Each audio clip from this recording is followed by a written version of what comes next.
நம்மளுடைய current generation but இருந்தாலும் அந்த ஓல்டு ஸ்கூல் மாதிரியான தாட் ப்ராசஸ் இருக்கும். நாளைக்கு காலையில 7 மணிக்கு வச்சுக்கலாம், கொஞ்சம் எடுக்கணும் அப்படின்னு சொன்னோம்னா, வெளியூர்ல இருந்து வந்த எல்லாருமே நல்லா செட்டில் ஆயிருக்காங்க. பட் அவங்க கொண்டு போய் வெளியில இருக்குதுன்ற அந்த பெயினை படமாக்கணும்னு அந்த இடத்துல தோணுச்சு. வெயில்னு ஃபோர்காஸ்ட்ல போட்டிருப்பாங்க, பட் நம்ம போன உடனே தூறல் விழுகும். அந்த இடத்துல மட்டும் நடக்கும். அது ஹிந்தியில எடுக்கணும்னா அதை அனலைஸ் பண்ணணும், ஹாலிவுட்னா அதை அனலைஸ் பண்ணணும், தமிழ் இண்டஸ்ட்ரினா அந்த அனலைசேஷன் கண்டிப்பா வேணும். ஜெயடிவி நேயர்கள் அனைவருக்கும் இனிய சுதந்திர தின நல்வாழ்த்துக்கள். Welcome to cinema with Chimbu Deven. இந்த எபிசோட்ல நிறைய நம்ம சினிமாவை பத்தி பேச போறோம். ஃப்ரம் த லெஜெண்ட் ஹிம்செல்ஃப் வரப்போறாரு இன்னும் கொஞ்சம் நேரத்துல. தமிழ் சினிமா ஒவ்வொரு காலகட்டத்திலையும் தன்னைத்தானே புதுப்பிச்சுக்கிட்டே வரும். அப்போ நிறைய நல்ல டேரக்டர்ஸை நம்ம கிட்ட கண் முன்னாடி காட்டும். அந்த மாதிரி தமிழ் சினிமா நம்ம கண்ணு முன்னாடி காமிச்ச ஒரு அழகான டேரக்டர், நம்மளுடைய ஃபேவரட்டான டேரக்டரா லேட்டரான் மாறிட்டாரு. இவர் ஒரு கேம் சேஞ்சர் அப்படின்னே சொல்லலாம்.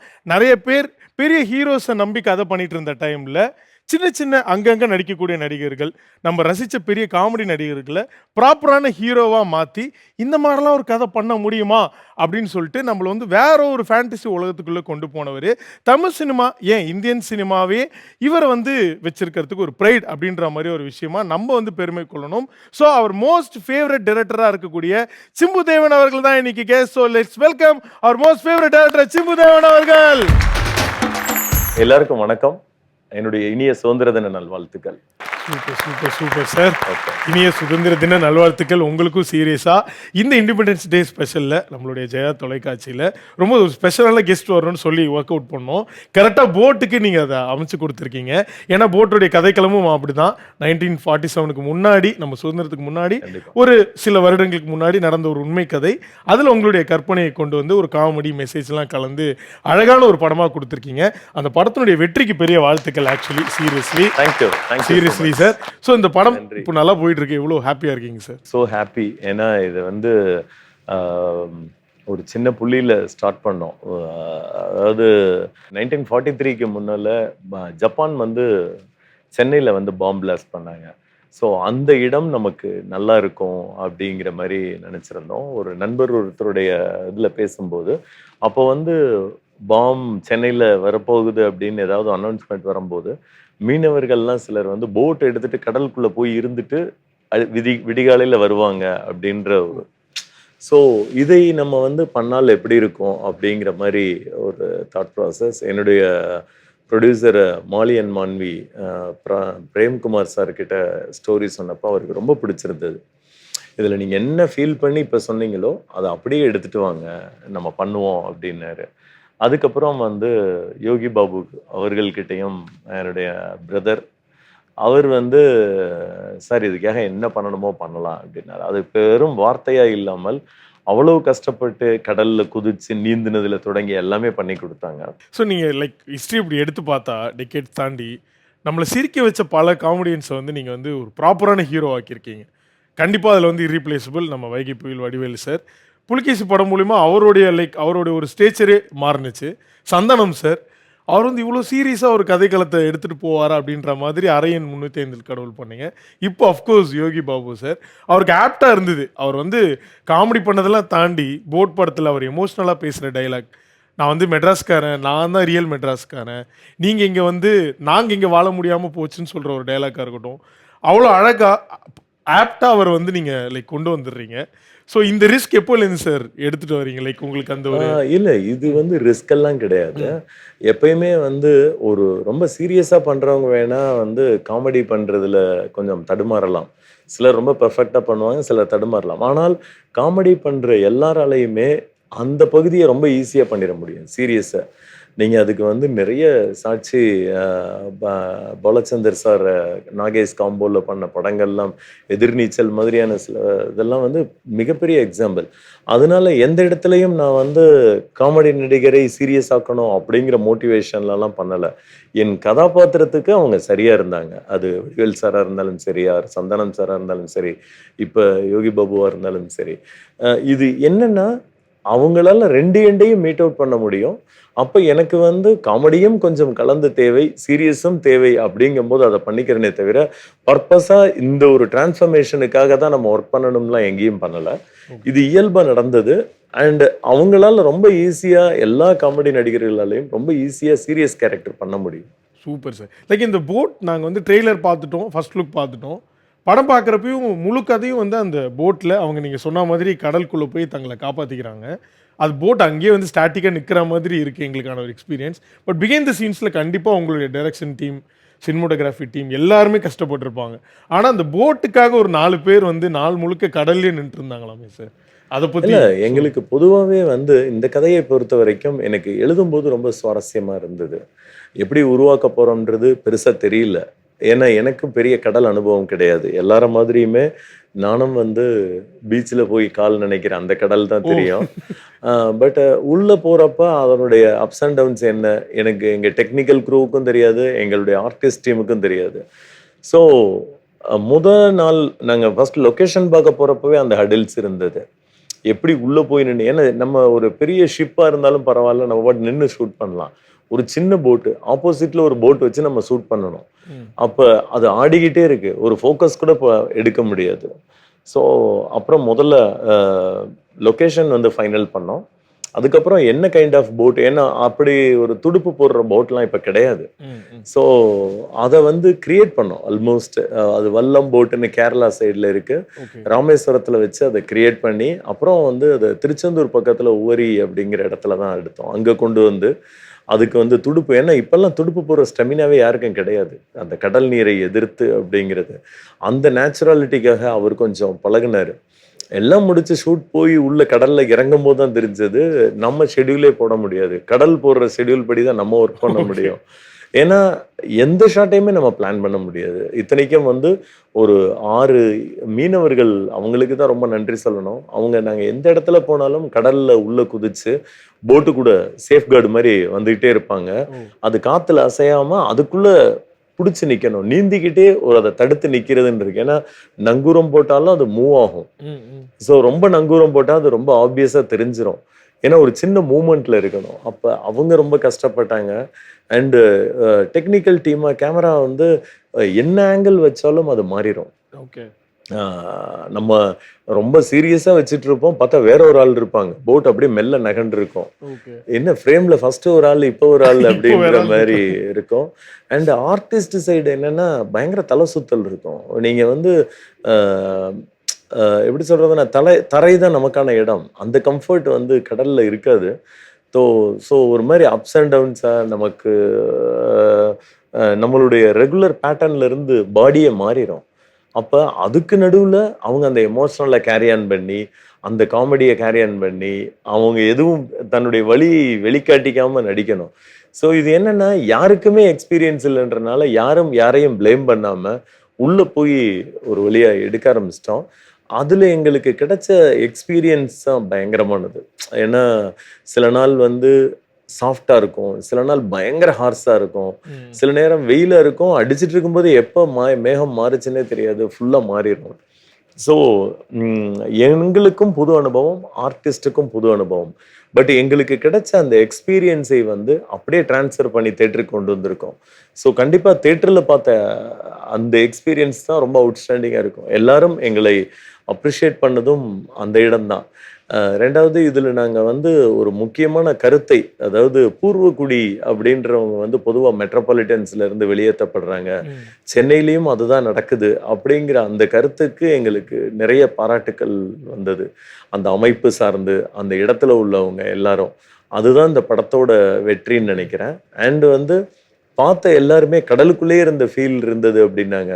அது கொஞ்சம் டஃப்பான ஸ்க்ரீன் பிளே, பட் இருந்தாலும் அந்த உணர்வு, அந்த எளிமை, அது எல்லாருக்கும் பிடிச்சிருந்தது. எல்லாருக்கும் என்னுடைய நன்றி. Super sir. ஸோ இப்போ தான் நான் I want to reconnect that. Like Yogi Babu sir சொல்லுவார், இங்கே நான் வந்து இங்கேயே இருக்கேன், எனக்கான விஷயங்கள் இங்கே அதிகமாக கிடைக்க மாட்டேங்குது, ஏன்னா நான் கொஞ்சம் படிக்காமல் விட்டுட்டேன். இப்போ இன்னைக்கு வந்து எல்லாம் கிடச்சிருக்கிறவன் மேலே போய் எங்களுக்கு எதாவது ஹெல்ப் பண்ணலனாலும் பரவாயில்ல, ஆனால் நீ மேலே போயிட்டு என்ன ஒரு மாதிரி பார்க்குற பார்த்தியா, அதான் இங்கே மெட்ராஸோடைய ஒரு ரியாலிட்டின்ற மாதிரி ஒன்று சொல்லியிருப்பாரு. ஸோ அது அந்த அந்த லைனுக்குள்ளேயே பல அரசியல் அங்கே அடங்கியிருக்கு. இந்த கதைக்கு எந்த அளவில் அதை சொல்ல முடியுமோ அதை அந்த இடத்துல சொல்லியிருக்கோம். ஏன்னா அது ஒரு தனி சப்ஜெக்டா நம்ம இன்னும் சொல்ல போனால் அதை வந்து அந்த குடிபெயர்வை சேர்த்து கூட எடுக்க முடியும். பட் இந்த கதைக்குள்ள, ஏன்னா இது வந்து இன்னைக்கு மட்டுமே நடக்கல, ரொம்ப நாளா நடந்துட்டு இருக்கு. ஸோ எனக்கு வந்து நான் கசட தபர படம் வந்து 22ல எனக்கு ரிலீஸ் ஆச்சு. அந்த படத்துக்கான ஷூட்டுக்கு வந்து 2 நாள் செம்மஞ்சேரி, கண்ணகி நகர் அந்த சைடு போனேன். அது நம்மளுக்கு வெளியில இருந்து பார்க்க அப்பார்ட்மெண்ட்டா இருக்கு, பட் உள்ள போறப்பதான் அவங்களுடைய கஷ்டம் நமக்கு தெரியுது. அவங்களுடைய விசாரிக்கும் போது எங்கெங்க இருந்தெல்லாம் வந்து அங்க செட்டில் ஆயிருக்காங்க. அது சென்னையை விட்டு 30 கிலோமீட்டர் தள்ளி இருக்கு. ஸோ அவங்களுடைய கஷ்டம், அவங்களுடைய அதாவது அவங்க எல்லாமே பூர்வ குடிகள். பட் வந்து வெளியூர்ல இருந்து வந்த எல்லாருமே நல்லா செட்டில் ஆயிருக்காங்க. பட் அவங்க கொண்டு போய் வெளியில இருக்குதுன்ற அந்த பெயினை வந்து படமாக்கணும்னு அந்த இடத்துல தோணுச்சு. அதுக்கேற்றபடி எனக்கு அடுத்து இந்த கதை வந்ததுனால இதுல நான் பண்ணியிருந்தேன். Super sir. நீங்கள் இப்போ சொல்லும்போது தான் தெரியுது, நாங்கள் படமாக பார்க்குறப்போ நல்லா என்ஜாய் பண்ணிட்டோம். பட் அந்த கதைக்களத்துக்குள்ளே அந்த கடலுக்குள்ளே போய் நீங்கள் அவ்வளோ ரிஸ்க் எடுத்திருக்கீங்கன்னு இருக்கிறப்போ, லைக் நீங்கள் எபிசோடுக்கு வரீங்கன்னு சொல்லி உங்களுக்காகவே இந்த டிஷர்ட் வாங்கிட்டு வந்தேன் sir. Life is an adventure, take risk அப்படின்னு சொல்லி பார்த்து இது கரெக்டாக இருக்கும் அப்படின்னு சொல்லிட்டு எங்கள் டேரக்டர் பேமெண்ட்டில் வாங்கிட்டு வந்துட்டேன். பட் நான் உண்மையாக பாராட்டணும் சார், ஏன்னா நீங்கள் ஒரு கம்ஃபர்ட் ஜோனுக்குள்ளேயே எங்கேயுமே உட்காரல. போட்டுன்னு வரப்பையும் யோகி பாபு சார் வர்றாரு, இன்னைக்கு அவர் பேங்கபிள் ஸ்டாராக இருக்காரு. இருந்தாலும் அவர் வச்சு ஒரு ரிஸ்க் இன் த சென்ஸ் ஒரு கிரியேட்டிவிட்டியாக ஒரு ஃபேண்டசி உலகத்துக்குள்ளே போகிறீங்க. எங்களுக்கு என்ன புதுசாக பட்டுதுன்னா, from the world of Chimbu Deven based on a true story போட்னு இருக்கு, அண்ட் மிக்ஸ்டு ஃபிக்ஷன் இருக்கு. ஸோ இந்த கதையில எதெல்லாம் உண்மையான ஒரு விஷயம்? இல்லை, நான் முதல்ல சொன்ன மாதிரி அந்த காலகட்டத்தில் நம்ம மேல குண்டு போட்டது உண்மை. அதுக்காக 6 மாசமா நாங்க குண்டு போட போறோம்னு அவங்க பயமுறுத்திக்கிட்டு இருந்ததும் உண்மை. பட் அதே மாதிரி நான் கேள்விப்பட்ட மாதிரி அந்த சமயத்துல இப்போ ஒரு உதாரணத்துக்கு என்னன்னா, அப்போ வந்து ஈவினிங்க்கு மேல கரண்ட் இருக்காது. அப்போ வந்து ரேஷன், காய்கறிகள் எல்லாமே வந்து வாரத்துக்கு ஒரு தடவை ஒரு கிரவுண்ட்ல தான் கொடுப்பாங்க. கவர்மெண்ட் ஆஃபீஸ், ஸ்கூல் எல்லாமே லீவு, எல்லாமே முடங்கி கிடக்கு. ஸோ அப்போ அந்த பதட்டத்தில் கிட்டத்தட்ட வந்து 70% சென்னையில் இருந்தவங்க எல்லாம் வெளியே போயிட்டாங்க, 30% தான் இங்கே இருக்காங்க. பிரபகண்டான்ற ஒரு மெத்தட் படி வந்து டோட்டலாகவே வந்து ஒரு ராங் இன்ஃபர்மேஷன் கொடுக்கறது. இன்னைக்கு ஈவினிங் வந்து பாம்பு பிளாஸ்ட் பண்ண போகிறோம் அப்படின்னு. அப்போ எல்லாருமே பயந்துருப்பாங்க, ஆனால் வராது. இப்படி அந்த டார்ச்சர் வந்து 6 மாசமா போயிருந்திருக்கு. ஸோ அப்போதான் நான் கேள்விப்பட்ட அந்த சம்பவம். இந்த மாதிரி வரும்போது மீனவர்கள் போட் எடுத்துட்டு கடலுக்குள்ள போய் சேஃபா நிற்பாங்க அப்படின்னு. அப்போ இதுல இருந்து ஒரு கதை ஸ்டார்ட் பண்ணலாமே அந்த இடத்த தான். ஸோ மீதி எல்லாமே இந்த இதனுடைய வரலாற்று பின்னணி எல்லாம் உண்மை, அந்த கதையும் அதுல நடக்கிற சம்பவங்களும் மட்டும் கற்பனை. Super sir. இன்னொரு பக்கம் நீங்க உங்களோட டைரக்ஷன்ல நீங்க ஒருத்தரை காஸ்ட் பண்றீங்கன்னா, அந்த ரோலுக்கு உங்களோட வேர்ல்ட்ல அவங்க ரொம்ப பெர்ஃபெக்ட்டா இருப்பாங்க. அதுல எங்களுக்கு நிறைய பேர் பிடிக்கும். முக்கியமா எம்எஸ் பாஸ்கர் சார். அவர் வந்து இரும்புக்கோட்டை மோரட்டு சிங்கம்ல வந்து பின்னிருப்பாரு. லைக் வந்து ஈவன் பிஃபோர் பாகுபலி நீங்க ஒரு லாங்குவேஜ் யூஸ் பண்ணி அவருக்கான ஒரு ஸ்டாண்டர்ட் செட் பண்ணியிருப்பீங்க. போட் உலகத்தில் அவரை பார்க்குறப்போ ரொம்ப வித்தியாசமாக இருந்துச்சு. நீங்கள் வந்து ஒரு யூனிவர்ஸ்லாம் கனெக்ட் பண்ணியிருந்தீங்க, அது நம்ம லேட்டர் ஆன் பேசுவோம். ஸோ நீங்கள் காஸ்ட் பண்ணி உங்களுக்கு ரொம்ப ஃபேவரட்டான எம்எஸ் பாஸ்கர் சார், அண்ட் நீங்கள் அடுத்தடுத்து கேரக்டர்ஸ் காஸ்ட் பண்ணியிருப்பீங்களே, ஏன் அப்படின்ற ஒரு காரணம்? இல்லை, இவங்க எல்லாருமே ஒரு மெயின் லீடு வச்ச பிறகு வந்து அதுக்கு அடுத்து வந்து சப்போர்ட்டிங் கேரக்டர்ஸ் எப்பயுமே ஒரு கதைக்கு ரொம்ப முக்கியம். ஏன்னா சப்போர்ட்டிங் கேரக்டரும் வில்லனும் வந்து எந்த அளவுக்கு சாலிடாக இருக்காங்களோ அந்த அளவுக்கு தான் நம்மளுடைய லீட் கேரக்டர் வந்து எலிவேட் ஆகும் அண்ட் ஆடியன்ஸ் ஃபாலோ பண்ணுறதுக்கும் நல்லா இருக்கும். ஸோ அப்போ ஆல்வேஸ் எனக்கு வந்து காமெடி நடிகர்கள் ஆகட்டும் அல்லது கௌரவ கேரக்டர் பண்ணுறவங்களாகட்டும், கேரக்டர் ஆர்டிஸ்ட், இவங்க எல்லார் மேலேயுமே எனக்கு எப்பயுமே ஒரு சின்ன புரிதலும் அன்பும் உண்டு. அந்த விதத்தில் வந்து, ஆனால் அதுக்காக நான் பர்பஸாக இவங்களை வச்சு பண்ணணுன்றதெல்லாம் கிடையாது. அது பாஸ்கரனுக்கும் தெரியும். தம்பி நல்ல கேரக்டர் இருந்தால் கொடுப்பா அப்படின்னு தான் சொல்லுவார். நானும் அண்ணே ஏதாவது ஒன்று கண்டிப்பாக கரெக்டாக செட்டில் ஆச்சுன்னா சொல்கிறேனே அப்படின்னு தான் சொல்லுவேன். ஸோ நீங்கள் பார்த்தீங்கன்னா 3 படம் தவிர மற்ற படத்துலலாம் எனக்கு அதுக்கான கரெக்டான இது செட் அமையலை. பட் இந்த படத்தில் வந்து ரொம்ப ஒரு ஐஎன்ஏவோட பர்சன் அவர் வருவார். அதுவே பாதிக்கு மேலே தான் ரிவீல் ஆகும். அப்போ அவர் சொன்னோடனே ஓகே அப்படின்னாரு. எனக்கு மறுபேச்சே இல்லாமல் நீங்கள் கேரக்டரை நீங்கள் டெவலப் பண்ணிக்கோங்க. ஏன்னா அவர் வந்து நேதாஜி சுபாஷ் சந்திர போஸோட தீவிரமான ஃபேன் அவர். ஓகே. ஸோ அதனால என்னுடைய ஆத்மார்த்தமான தலைவர் நான் பண்றேன் அப்படின்னு சொல்லி அந்த கேரக்டரை அவர் எடுத்து பண்ணாரு. ஈவன் அதே மாதிரி சாம்ஸ் ஆகட்டும், மதுமிதா ஆகட்டும், சாரா ஆகட்டும், இவங்க சின்னி ஜெயின் சார், இது எல்லாமே வந்து எனக்கு அந்த கதாபாத்திரமா தான் நான் முதல்ல பாக்குறேன், ஆர்டிஸ்டா பார்க்கல. அது எனக்கு உள்ள வரும்போது மெர்ஜ் ஆகுது. ஏன்னா இவங்களை நம்ம சரியா பண்ணிட்டாலே கதை வந்து பாதி இதை தாண்டிடும். Okay sir. சரி, இன்னொரு பக்கம் வந்து ஒரு யூனிவர்ஸை கனெக்ட் பண்ணியிருக்கீங்க. லைக் எம்எஸ் பாஸ்கர் சார் நீங்கள் சொன்ன மாதிரி சுபாஷ் சந்திர போஸ் அவருடைய அந்த படையில் இருக்கிற மாதிரி இருக்கும், அங்கே சேனாபதி அவரோட ஃப்ரெண்டு மாதிரி. ஸோ மேபி லைக் இது வந்து நீங்கள் சங்கர் சார் கிட்ட ஒரு சர்ப்ரைஸாக வச்சுருந்தீங்களா? இல்லை லைக் சொல்லியிருந்தீங்க என்னன்னா இது எல்லாமே நம்ம ஒரு குடும்பமாக இருக்கோம். ஸோ நம்ம ஒரு கதை பண்ணும்போது இதுக்கு முன்னால், ஏன்னா இது வந்து அந்த 1943 பாம் பிளாஸ்ட்ன்றது வந்து ரொம்ப ரேர் எபிசோடு. அதுக்கு முன்னால வந்து அந்த ஐஎன்ஏவை பத்தி வந்த படங்கள் அப்படிங்கிறது அதுதான். ஸோ ஒன்று வந்து அந்த நாள், இன்னொன்று வந்து இந்தியன். ஸோ இது ரெண்டுலேயுமே அவங்க வந்து ரொம்ப சாலிடாக ஐஎன்ஏ பற்றி பேசுவாங்கன்றதுனால அதை சும்மா கனெக்ட் பண்ணணும்னு ஒரு கிரியேட்டரா எனக்கு தோணுச்சு, அவ்வளவுதான். ஓகே. ஏன்னா எனக்கு வந்து நீ ஃபார்ச்சுனேட்லி அது பேக் டு பேக் ரிலீசஸா அமைஞ்சிருச்சு. அடுத்து அது வந்து ரொம்ப ஆமா, அது வந்து ரொம்ப யதார்த்தமா நடந்தது. பட் எனக்கு வந்து இது ஜென்ரலாவே வந்து இது இந்த இடம்னு இல்லை, வேற ஒரு சம்பவமா வேற ஒரு ஹிஸ்டரியில இது 1914 எம்டனா இருக்குது அப்படின்னா கூட அதுல இப்படி ஒண்ணு இருக்குன்னா நம்மளுக்கு இணைக்கலாம். அது வந்து ஒரு கிரியேட்டரா நம்ம எழுதும் போது நம்ம எடுக்கும் போது தோணுற ஒரு சின்ன சுதந்திரம். எல்லாருமே நம்ம வந்து நம்மளுடைய ஃபாதர் தானே, ஃபாதர் ஃபோர் ஃபாதர், அவ்வளவுதான். ஸோ அதை ஒரு கனெக்ட் பண்ணி பார்க்கும்போது ஒரு சின்ன சர்ப்ரைஸ் பார்க்குறவங்களுக்கும், அது சிலருக்கு புரியாம கூட இருக்கும், அது தேவையில்லை. ஏன்னா ஃப்ரண்ட்ல ஒரு கதை போகும், பின்னால புரியுறவங்களுக்கு ஓகே அப்படின்ட்டு. Super sir. இப்போ சமீபத்தில் எஸ்.ஜே. சூர்யா அவர்கள் வந்து எங்கே வெளில போனாலும் டைரக்ஷன்றது வந்து அவ்வளோ பெரிய கஷ்டமான விஷயம், கண்டிப்பாக நான் திரும்ப இப்போ பண்ண சொன்னால் யோசிக்கிறேன், பயப்படுறேங்கிறார். You are still doing it. Actually நீங்கள் நல்லாவே பண்ணிருக்கீங்க. அடுத்து இன்னொரு ஒரு பெரிய பொறுப்பு எடுத்துக்கிட்டீங்க தயாரிப்பாளராக. சிம்புதேவன் என்டர்டெயின்மெண்ட் அப்படின்ற ஒரு பேனரையும் பார்க்குறோம். இந்த ரெண்டு பொறுப்பையும் பேலன்ஸ் பண்ண முடியுதா சார் ஆக்சுவலி? ஏன்னா இவ்வளோ ஒரு கிரியேட்டிவான ஒரு ஸ்கிரிப்ட் இல்லை, அதெல்லாம் அது அது ஒரு பார்ட் ஆஃப் த கேம் தான். ஒரு சினிமாவில் வந்து ஏன்னா எத்தனையோ பேர் தயாரிச்சிருக்காங்க, இப்பயும் தயாரிச்சுக்கிட்டு இருக்காங்க. இன்னைக்கு வந்து ஓடிடியோட என்ட்ரி வந்ததுக்கு பிறகு எல்லாருக்குமே ஒரு ப்ரொடக்ஷன் கம்பெனி அடையாளமாக தேவைப்படுது. ஸோ நானுமே வந்து அந்த ஒரு நோக்கத்தை பேஸ் பண்ணி தான் பண்ணேன். ஸோ இதுக்கு நான் ரொம்ப தேங்க் பண்ண வேண்டியது என்னுடைய ப்ரொடியூசர் பிரேம்குமார் சார் அவர்களுக்கு தான். ஏன்னா அவர் தான் சரி நீங்களே பண்ணுங்க அப்படின்னு சொல்லி கொடுத்தாங்க. நான் ஃபர்ஸ்ட் காப்பி பேசிஸில் இதை பண்ணியிருக்கேன் நான். Okay sir. லைக் இன்னொரு பக்கம் யோகி பாபு சார் வந்து வெளியில் போட் ரிலேட்டடாக ஒரு சில இன்டர்வியூஸ் வந்து கொடுத்துருப்பாரு, சோஷியல் மீடியாவில் வந்து நம்ம பார்த்துருப்போம். அவர் திரும்ப திரும்ப சொன்னது என்னன்னா, நாங்கள் எல்லாருமே ரொம்ப கஷ்டப்பட்டுருக்கோம், அதுக்காக இது ஒர்க் ஆகும் கண்டிப்பாக, நான் வந்து ஆண்டவனை வேண்டிக்கிறேன் அப்படின்னு சொல்லிட்டு அதை திரும்ப திரும்ப சொல்லிட்டு இருந்தார். அது தன்னை அறியாமையே அவருக்குள்ள அந்த ஒரு எல்லாரும் போட்ட உழைப்பு வந்து போயிருக்கு. ஸோ எவ்வளோ நாள் போச்சு சார் ஆக்சுவலி? ஸோ எவ்வளோ நம்மளுடைய என்னன்னா பொதுவா எல்லா படத்துக்குமே ஒரு உழைப்பு இருக்கு. அது வந்து நீங்க வந்து வெறுமனே ஒரு ரூம்குள்ள எடுத்தாலும் சரி, அல்லது வந்து ஒரு கிரவுண்ட்ல எடுத்தாலும் சரி, எல்லாத்துக்குமே ஒரு உழைப்பு இருக்கு. பட் இது வந்து என்னன்னா ரொம்ப ரேரான ஒரு ஒரு டிஃபிகல்ட்டான உழைப்புலயே இது. ஏன்னா இப்ப நீங்க ஒரு கஷ்டமான விஷயங்கள், சில கிட்ஸை வச்சு எடுக்கிறது ரொம்ப கஷ்டமா இருக்கும். சம்டைம்ஸ் அனிமல்ஸை வச்சு எடுக்கிறது ரொம்ப டஃப்பாக இருக்கும். ஏன்னா பொசிஷனிங் அதுக்கு நம்ம கம்யூனிகேட் பண்ணுறது பயங்கர கஷ்டம். அது கிட்டத்தட்ட அது நம்மளுக்கு ஒர்க் அவுட் ஆகாமலே போயிடும் சில சமயம். நீங்கள் அதே மாதிரி ஹில்ஸ்லேயோ ஃபாரஸ்ட்லேயோ எடுக்கிறது அதில் நிறைய டிஃபிகல்ட்டிஸ் இருக்குது. பட் இது எல்லாத்தையும் விட கடல்னு போகிறப்ப நான் முன்னால் சொன்ன மாதிரி ஷெட்யூலை நம்மளே பிளான் பண்ண முடியாது. அது பார்த்து நமக்கு போடுறதுல நம்ம தேவையானதை எடுத்துக்கலாம், அவ்வளோதான். ஏன்னா அன்னைக்கு ஃபுல்லாக வந்து வெயில்னு ஃபோர்காஸ்ட்டில் போட்டிருப்பாங்க, பட் நம்ம போனோடனே தூறல் விழுகும். அந்த இடத்துல மட்டும் நடக்கும் அது. அந்த ஒரு கடல் வந்து என்னை பொறுத்த வரைக்கும் ஒரு மிகப்பெரிய உயிரினம் தான் நான் ஃபீல் பண்ணுறேன். அதோட டெக்ஸ்சர் மாறும், அதோட கலர்ஸ் மாறும், அது எப்போ கோவமாக இருக்குது, எப்போ சாஃப்டாக இருக்குது, இது எதையுமே கெஸ் பண்ண முடியாது. ஒரு நல்ல மீனவர்கள் வந்து அதனுடைய தகவமைப்புக்கு உள்ள போய் வெளியில வந்துடுறாங்க. பட் நம்ம ஒரு ஷூட்டிங் ப்ராசஸ்ல உள்ள போய் வெளியில வர்றது கஷ்டம். அப்ப நாங்க போட்ட எஃபர்ட்ன்றது அதுதான். நிறைய பேர் வாந்தி எடுத்து நிறைய உள்ள போய், அதாவது ஒரு சின்ன ஷாட் எடுக்கிறதுக்கே இப்படி ஆடிக்கிட்டே இருந்ததுன்னா நீங்க எப்படி எடுப்பீங்க?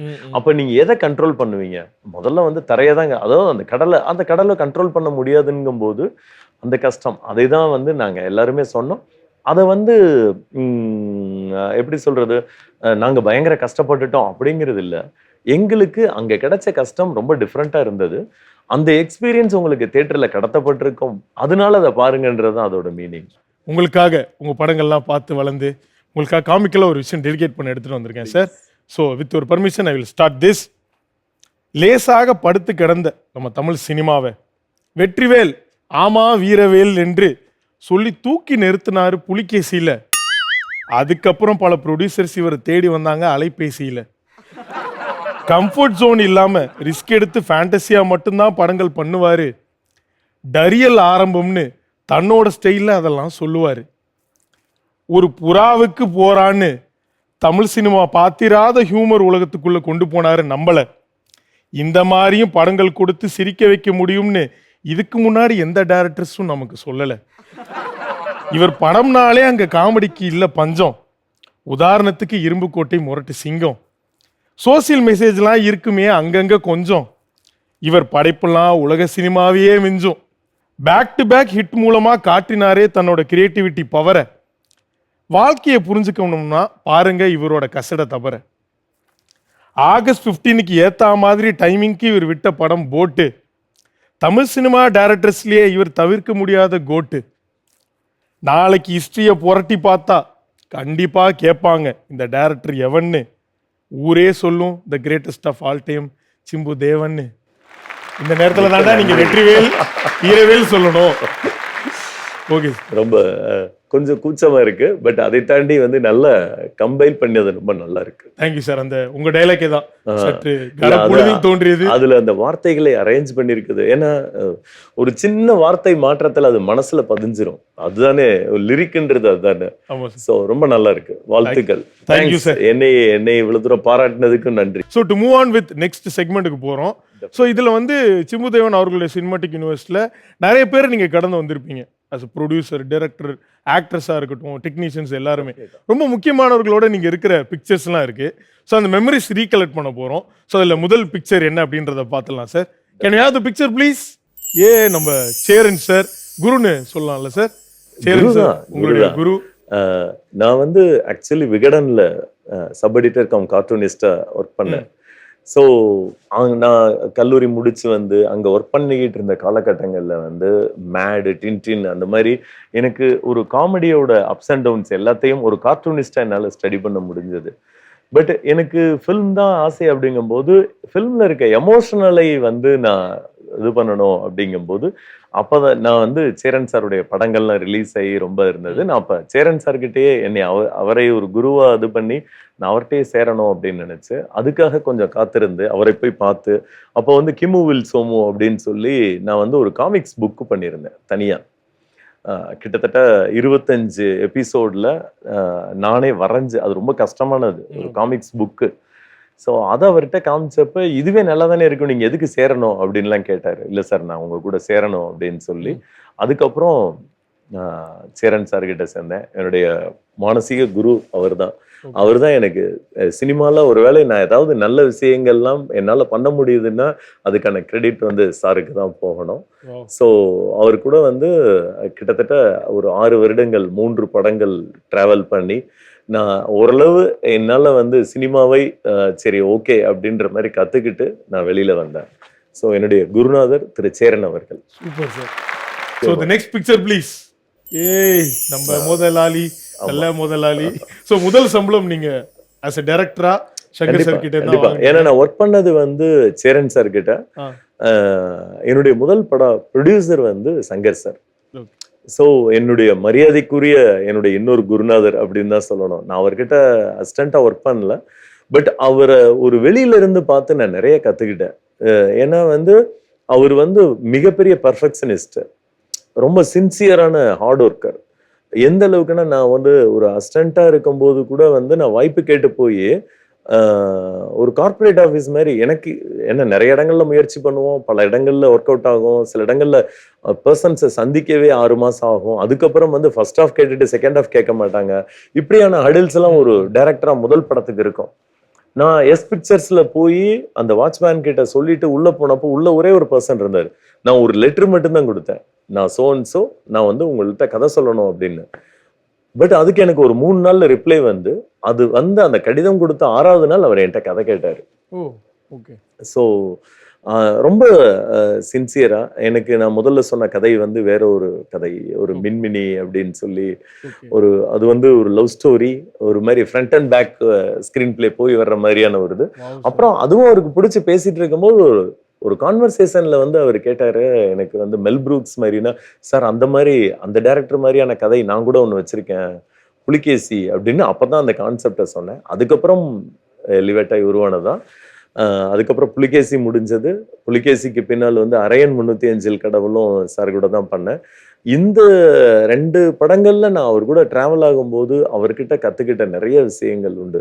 ஒரு விஷயத்துல இறங்குனா அதை வந்து டு த கோர் வந்து R&D பண்றதுன்னு இருக்குல்ல, ரிசர்ச் அண்ட் டெவலப்மெண்ட், அதை வந்து ரொம்ப நல்லா பண்ணுவாரு. அண்ட் வந்து ஸ்கிரீன் பிளேவுமே வந்து அவர் ஒரு மிகப்பெரிய ஒரு ஸ்பெஷலிஸ்ட். ஓகே. சோ அடுத்த picture one of the very nice gentleman VS Raghavan sir. என்னன்னா ஒரு ஆர்டிஸ்ட் கூட ஒர்க் பண்ணும்போது அந்த கேரக்டருக்கு நம்ம எஃபர்ட் போட்டு ரிசல்ட் வர்றது வேற. பட் அந்த பிட்வீன் த பிரேக் டைம்ல நம்ம ஒருத்தர் கூட இன்டராக்ட் பண்ணுவோம்ல. இப்ப நான் வந்து MS பாஸ்கர் சாரோட ஆகட்டும், அவர் வந்து நிறைய விஷயங்கள் நீங்க வந்து இப்ப போட்ல வந்து நேதாஜி சுபாஷ் சந்திர போஸோட ஒரு போர்ஷன் எனக்கு தெரிந்ததை நான் எழுதியிருப்பேன். பட் அவருக்கு தெரிஞ்சது, அவருடைய எக்ஸ்பீரியன்ஸ் எல்லாத்தையும் ஷேர் பண்ணி அவர் வந்து காலையில வந்து நாங்க 7 மணி ஷூட்டிங்னா அவர் 6:30க்கெல்லாம் அங்க வந்து கடலை ஒட்டி நின்றுகிட்டு இருப்பாரு. அது அவர் கேரக்டர். ஸோ அப்ப எங்களுக்கு வந்து நீங்க பாக்குற படத்தை தாண்டி வேற ஒரு ரிலேஷன்ஷிப் எல்லா ஆர்டிஸ்டோடையும் இருக்கும். அந்த மாதிரி எனக்கு விஎஸ் ராகவன் சாரோடையும் ஒரு மிகப்பெரிய அண்டர்ஸ்டாண்டிங் உண்டு. அவர் வந்து ஒரு டைரக்டர் பேசிக்கா. அவர் வந்து டிராமாலாம் பண்ணவர். அவர் அந்த காலத்திலேயே நான் சொல்றது 50ஸ்லயே வந்து ஸ்டேஜ்ல ஒரே நேரத்துல சரௌண்டிங் ஸ்டேஜ்ல வந்து டிராமா பண்ணவர்.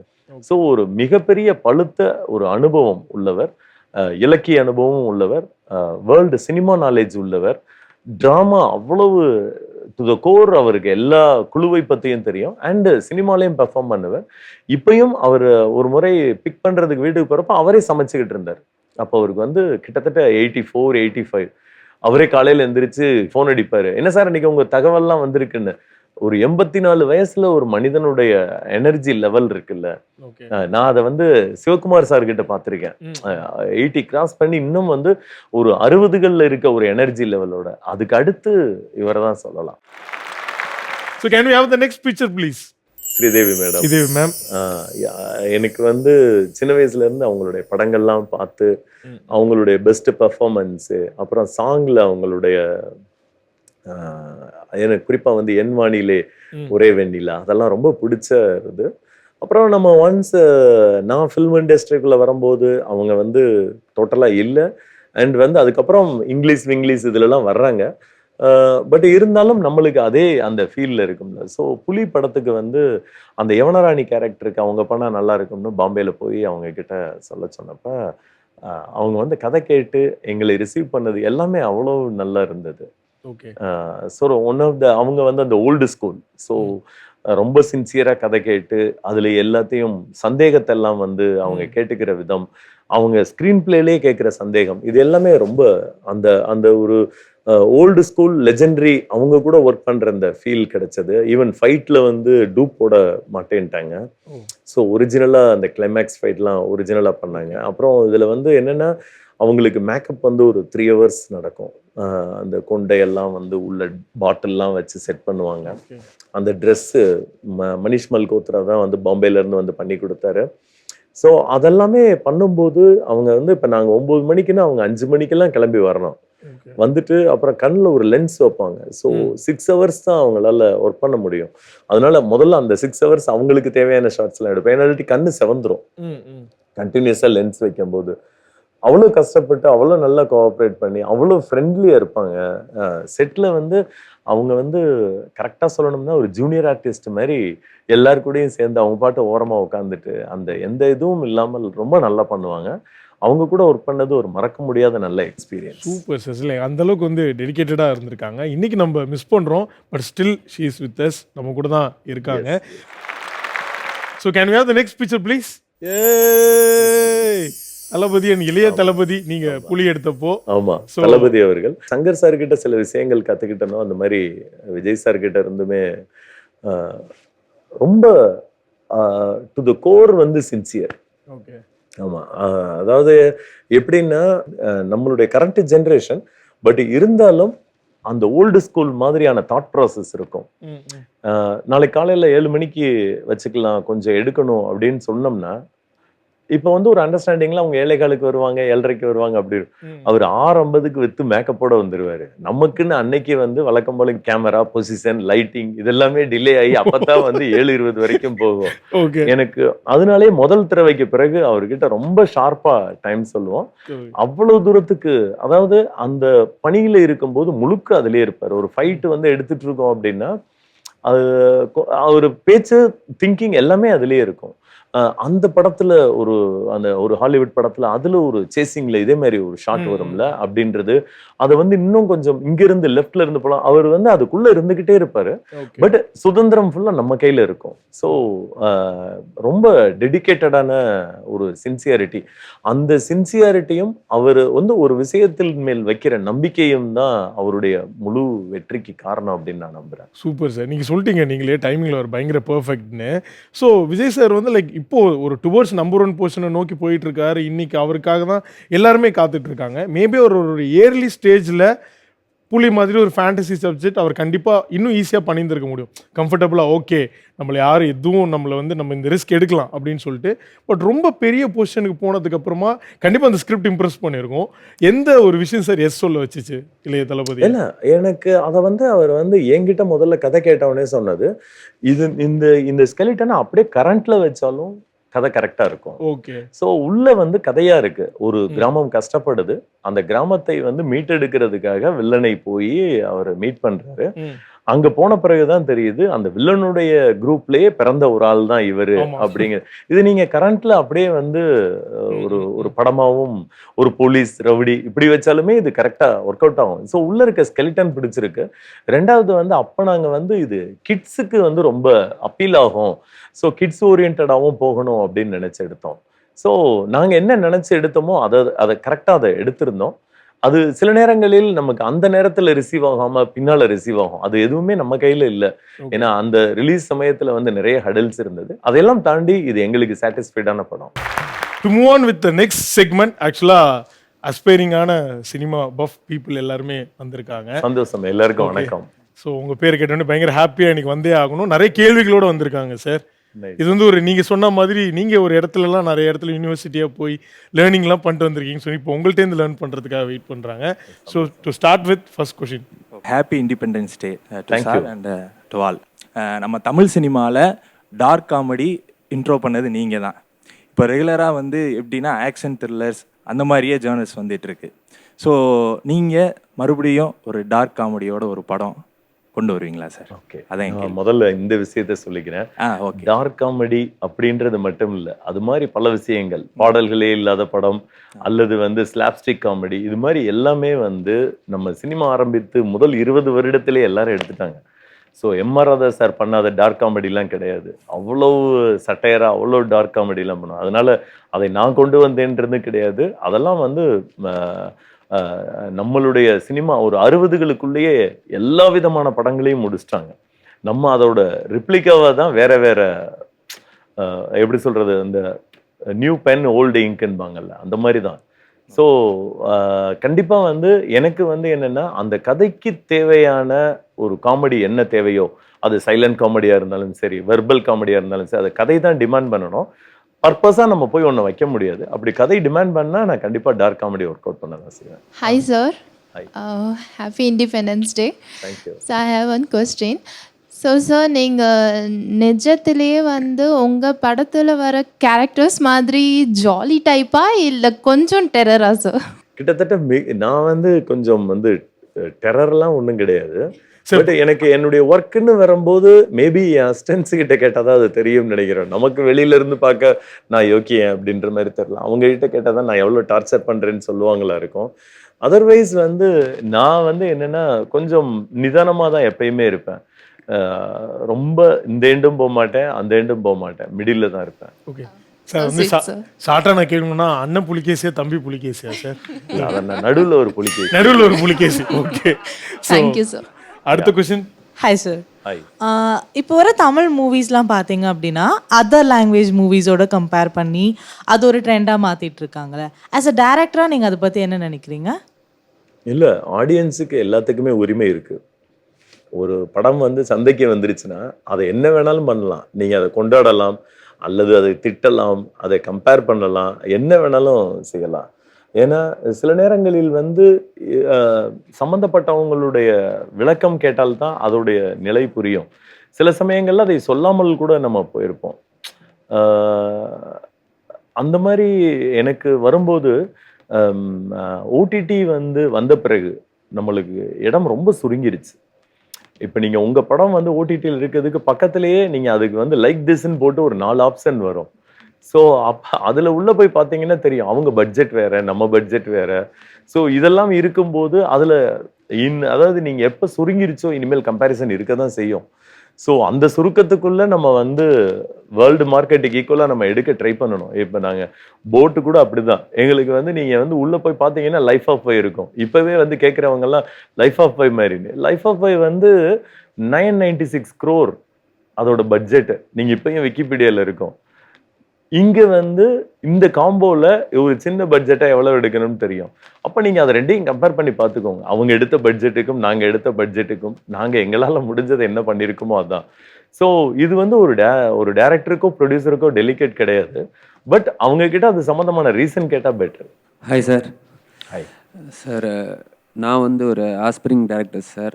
நான் உங்களை மாதிரி ஒரு சக்ஸஸ்ஃபுல் டேரக்டர் ஆகணும்னா என்னென்ன விஷயங்களுக்கு ரெடி ஆகணும், என்னென்ன விஷயங்களை நான் சாக்ரிஃபைஸ் பண்ணணும் சார்? இல்லை, ரெடி ஆகணுன்றது ஆல்வேஸ் வந்து எனக்கு தெரிஞ்சு ஒரு டேரக்டருக்கான திங்ஸ் இந்த சொல்லுவாங்கல்ல 3 விஷயங்கள் வேணும் அப்படின்னு. அது ஆல்வேஸ் ஹார்ட் ஒர்க். ஸோ அது மட்டும்தான் நம்மளுக்கு தேவை. ஏன்னா இதில் வந்து மீதி எல்லாத்துலேயுமே நீங்கள் க்ரியேட்டிவில் போனாலும் ஹார்ட் ஒர்க் வேணும். நீங்கள் ஒரு வாய்ப்பு தேடி அலையிறதுலையும் ஒரு பயங்கர ஹார்ட் ஒர்க் வேணும். நிறைய நம்ம வந்து என்ன சொல்றதுன்னா நிறைய ஹடில்ஸை சந்திப்போம். அந்த இடத்துலையும் நம்ம ஹார்ட் ஒர்க் பண்ணாதான் அந்த ஹடில்ஸை தாண்டி போயிட்டே இருக்க முடியும். ஸோ நமக்கு வந்து கிரியேட்டிவ் தேவை, இது தேவை, இதெல்லாம் வந்து டிஃபால்ட்டாக நமக்கு எல்லாமே இருக்கணும். நல்ல screen play knowledge, world cinema knowledge, அல்லது எழுத்து பயிற்சி, இது எல்லாமே இது மேண்டேட்ரி. இதுலலாம் நம்மளுக்கு வேணும் வேணாம்லாம் சொல்லவே கூடாது. பட் ரொம்ப கம்பல்சரியாக தேவை வந்து ஹார்ட் ஒர்க். அதில் கொஞ்சம் ஸ்மார்ட் ஒர்க்கு நம்ம வந்து ஏன்னா ஃபோக்கஸ் வந்து ஒரே இடத்துல இருக்கும்போது தான் நம்ம ஏன்னா மற்ற ஜாபுக்கும் இதுக்கும் வந்து ஆப்பர்ச்சுனிட்டிஸ் வந்து மாறும். ஸோ அப்போ ஹார்ட் ஒர்க் அப்படின்றது வந்து அது வெளியில் நான் சொல்ல வர மீனிங் வந்து எந்த இடத்துலையும் வந்து நின்றக்கூடாது. அது வெற்றியாக இருந்தாலும் சரி அல்லது சரிவாக இருந்தாலும் சரி, அடுத்த மூமெண்ட்ஸ் இருந்துக்கிட்டே இருக்கணும். அதுக்கு ஹார்ட் ஒர்க் தேவை. Super sir. எனக்கு இந்த வடிவேல் ஜோக் தான் ஞாபகம். ஹார்ட் ஒர்க் அப்புறம் நெக்ஸ்ட் அப்படின்னு கேட்காம விட்டா சார். கிடைச்சிச்சு அவங்க answer. Okay, super. So next question. Hi sir, happy independence day. Same to you. உங்களை செல்ஃப் மோட்டிவேட் பண்ணுற விஷயம் எதுவாக இருக்கும் சார் அப்பார்ட் ஃப்ரம் சினிமா? இல்லை, செல்ஃப் மோட்டிவேஷன் நமக்கு வந்து என்னென்னா ஒரு கட்டத்திற்கு பின்னால் நமக்கு நாமே செல்ஃப் மோட்டிவேட்டர் ஆயிடுவோம். ஏன்னா நம்மளுடைய அனுபவமே நமக்கு வந்து மிகப்பெரிய செல்ஃப் மோட்டிவேஷன் ஆயிரும். ஒரு அனுபவம் கிடைச்ச பிறகு ஓகே இது நம்ம ஏற்கனவே பார்த்தது தானே போகலாம் அப்படின்னு. பட் எனக்கு வந்து நான் புக்ஸு படிப்பேன். குறிப்பாக வந்து சுய முன்னேற்ற நூல்கள்பாங்கல்ல, செல்ஃப் டெவலப்மெண்ட், அந்த மாதிரியான இது படிப்பேன். அப்புறம் எனக்கு வந்து ஃபில்ம்ஸ் பார்க்குறதுமே மிகப்பெரிய மோட்டிவேஷனாக இருக்கும். எனக்கு என்னென்னா சில பழைய படங்கள்லாம் இருக்கும். ஈவன் புதுசில் 1-2 படங்களும் உண்டு. அந்த படங்கள்லாம் பார்க்கும்போது வந்து திரும்ப நம்ம அப்படியே ஒன்று இது பண்ணி ஜீரோக்கு வந்து திரும்ப ஜேர்னியை ஸ்டார்ட் பண்ணலாம். ஸோ இந்த ரெண்டும் தான் எனக்கு. ஓகே, தி நெக்ஸ்ட் கொஸ்டின்ங்க. Thanks sir.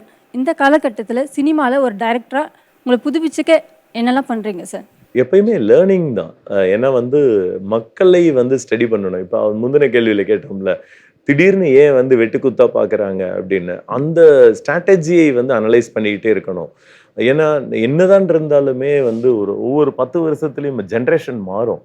ஸோ நமக்கு அடுத்து இருக்க ஜென்ரேஷன் என்னவா இருக்காங்க, மேலே இருக்க ஜென்ரேஷன் என்னவா இருக்காங்க, இப்படி ஒரு 4 ஜென்ரேஷனுடைய ரோல் தான் நடந்துக்கிட்டு இருக்கும் எப்பயுமே.